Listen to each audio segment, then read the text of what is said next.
जय हिंद दोस्तों। आज हम हिंदी के जाने माने व्यंग्य साहित्यकार शंकर पूर्ण तांबेकर द्वारा लिखित गौशाला, चारा और सरपंच इस व्यंग्य कहानी पर चर्चा करेंगे।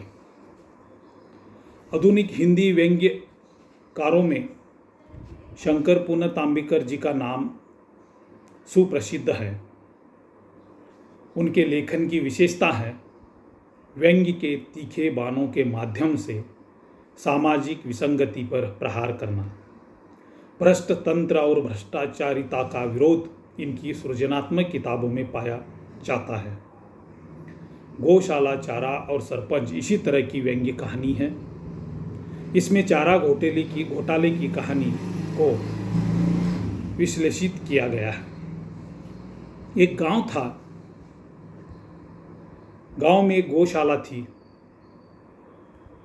इस गौशाला की गायें उनके रखवालदार से शिकायत करती कि हमें पूरा चारा नहीं मिलता, कोई हड़प लेता है। पहले तो रखवालदार यानी गोवर्धन गायों के चारा विषय कमी पर चिंताग्रस्त था, पर बाद में वह भी सरपंच के सानिध्य में आकर चारा भ्रष्टाचार के खिलाफ आवाज उठाने में कतराने लगता है। गांव में रामदास नाम का युवक था। वो पढ़ा लिखा था। वो चारा घोटाले की बात को लेकर चिंतित था। अतः उसे ढोल खरीदा और प्रभात फेरी की तरह घूम घूम कर सुनाता था।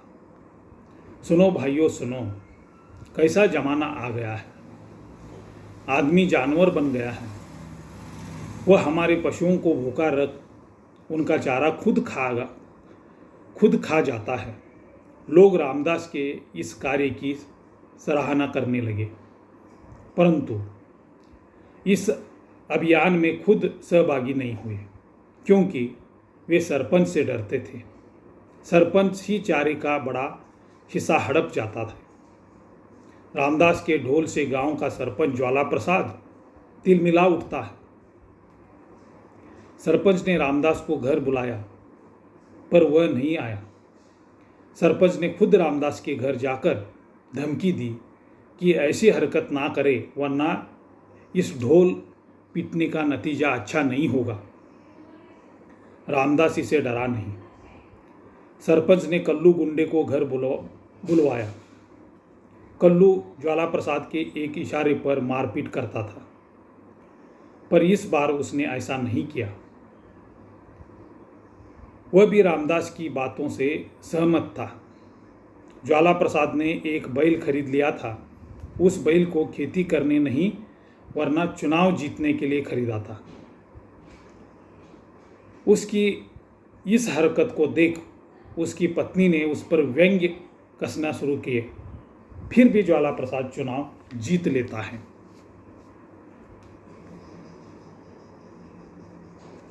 चुनाव जीतने पर बैल चारा खाना बंद कर दिया। कई डॉक्टर किए, पर उसका इलाज नहीं हो सका। अंत में ज्योतिषी को बुलवाया गया। ज्योतिषी ने कहा, इसमें घबराने की बात नहीं है।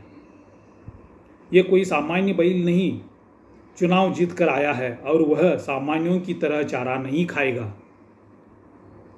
उसे भ्रष्टाचारी चारा चाहिए। यह बात सुनकर भी ज्वाला प्रसाद की समझ में कुछ भी नहीं आ रहा था।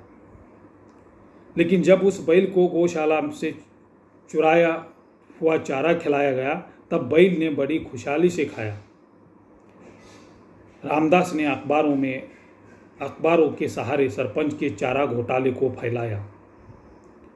गांव का पटेल भी अब चारा घोटाले की तहलीक करने लगा। पटेल ने चारागृह का ताला तोड़ा। वहां अधिक मात्रा में चारा पाया गया। इस पर सरपंच पटेल पर सांड की तरह झल्लाया। यह देखकर रामदास लोगों से बोला, गौशाला के हराम चारे ने ज्वाला प्रसाद को सांड बना दिया है। इस प्रकार भ्रष्ट चारा खा खाकर राजनीतिक लोग हैं कैसे सांड की तरह बौखला उठते हैं, इस बात का चित्रण व्यंग्य का प्रमुख विषय है। राजनीति के क्षेत्र में भ्रष्टता के अतिरिक्त कुछ नहीं होता और सामान्य जन भ्रष्टाचारिता को जानकर भी नेताओं के विरोध में नहीं जाते, क्योंकि इन्हें इन सांड की बौखलाहट का सामना करना पड़ता है। इनके साम दाम दंड भेद की नीति से आम लोग परिचित होते हैं, अतः वे कुछ बोल नहीं पाते। पर रामदास जैसा शिक्षित युवा वर्ग चुप नहीं बैठेगा। इन घोटालों का विरोध करना ही इन युवकों का मुख्य उद्देश्य होता है। लेखक ने बड़े यथार्थ ढंग से चारा घोटाले की पोल इस व्यंग्य में खोली है और भ्रष्ट तंत्र का विरोध करना चाहिए, इस बात की सीख भी दी है। धन्यवाद।